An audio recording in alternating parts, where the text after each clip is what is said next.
Hola, hola, hola! Tothom benvingut a un nou tutorial de DeVirCat. Avui anem a aprendre com es juga a Samoa, un joc de Lars Jansen il·lustrat per Andrew Gosling. Este joc, que podeu jugar en xiquets a partir dels 10 anyets, de 2 a 4 jugadors i al voltant d'una mitja horeta. En Samoa haurem de construir una màscara ben bonica en plomes de colors sense que ningú sàpiga quina és aquesta màscara. Anem a veure com s'hi juga.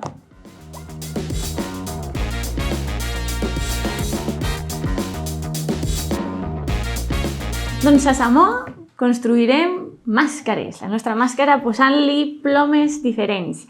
Per començar la partida posarem les cartes de les 5 màscares disponibles, que podeu aprendre-vos el nom o se diferencien també pel color, així al mig de la taula, i la pila de cartes que tindrà plomes de colors i cartes especials a l'abast de tothom.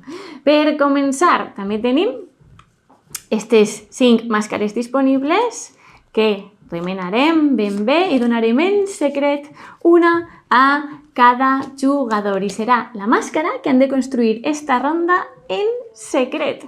Per exemple, a mi m'ha tocat anar a l'onosa, la verda, però això no li ho he de dir a ningú ni ho he de deixar clar que estic anant a això perquè penalitzarà.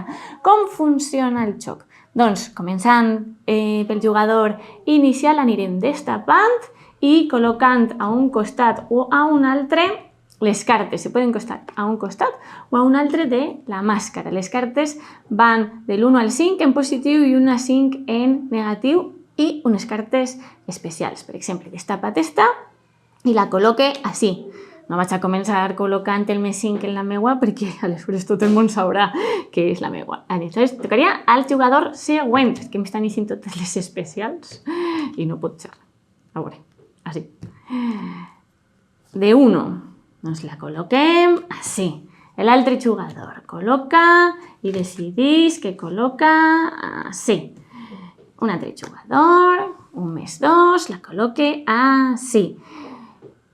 Quan pararem de col·locar? Doncs quan, sumant les que n'hi ha en un costat o en altre, en alguna màscara n'hi hagin 5 cartes. És a dir, ara el jugador següent col·loca una altra, la col·loca així, esta màscara, paduca, té 5 cartes. Això se desencadenaria la puntuació en aquest moment, que és que en el costat d'on n'hi ha més, així n'hi ha 3 i així n'hi ha 2, és este el costat. Estes són les que se claven baix de cada màscara, mentre que les que queden així es retiren.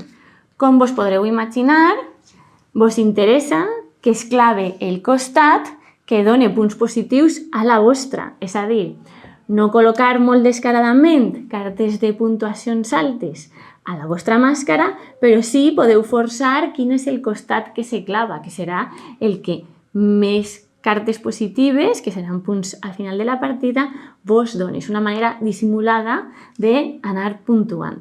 Quan s'acabarà la ronda? Doncs continuarem jugant, així, per ordre, per torns, fins a que s'acabem la pila. Una vegada s'acabem la pila, passarem a la puntuació. I per això vos recomane que vos descarregueu el DeVir Companion que teniu en català. Però abans d'això, vos explique les cartes especials que tinc així reservades. Com heu vist, tenim cartes de plomes que puntuen positivament i altres negativament. Però també tenim unes que tenen doble funció. Esta carta, per exemple, se pot col·locar o bé com un més 4, com si fos una ploma de colors de 4, o bé se pot fer servir com a moure l'efecte especial, que és moure una carta d'un costat a un altre. Recordeu que no teniu per què col·locar sempre en el mateix costat, vosaltres col·loqueu com vulgueu. Podeu fer servir aquest efecte per moure-la. Si n'hi ha algun negatiu que igual voleu moure a un altre costat perquè penseu que vos perjudicarà, podeu fer l'efecte especial o col·locar com un més 4. Això simbolitza el vent. Bufa el vent i mou la carta de costat. Un altre efecte especial seria el contrari. Se pot fer servir com a carta negativa de ploma o bé per a destruir alguna de les cartes. Si ho feu servir com a l'efecte, agafaríeu la carta que voleu destruir i es descarta. Igual passa en esta, si l'heu fet servir com a efecte, feu l'efecte i també es descartaria. I com a ploma se col·locaria. I per últim me queda el per 2, que és quan es furta, es deixa i es treuen 2 cartes. Pot passar que una d'estes que furteu siga un altre per 2. Doncs, aleshores, imagineu-vos, trec una carta i la següent és un altre per 2. Doncs tornaria a treure les 2 que siguen d'eixe per 2 i col·locant-les. O sigui, és un efecte acumulatiu. I si són els efectes especials? Bé, com vos he dit, s'acabaria la ronda, aniríem clavant-les quan se desencadeni lo de les 5 cartes, quan no tinguem estos punts. Aleshores anirem al nostre Devir Companion, també ho podeu fer en paper i vòlei, però crec que és més fàcil en l'aplicació, que avui quasi tots tenim el mòbil a la butxaca, i puntuarem, direm qui creiem que és la màscara dels altres jugadors i quan tothom ho hagi posat, revelarem la nostra. I pot passar que si la resta de jugadors encerten la teua màscara, en esta ronda puntues 0 punts. La veritat, heu sigut massa obvis. I si això no passa, aleshores agafaríem les cartes que s'han anat clavant baix de la nostra màscara i això serien els punts. Recordeu que poden tindre tants punts positius com negatius. Els sumaríem i això seria la puntuació per màscara. Però a més, si hem sigut molt llestos i s'hem anat fixant, tenim 5 punts extra per cada màscara d'altres jugadors que encertem. És a dir, si encertem, 5 punts més les cartes baix de la màscara, però si hem sigut obvis, 0 punts esta ronda.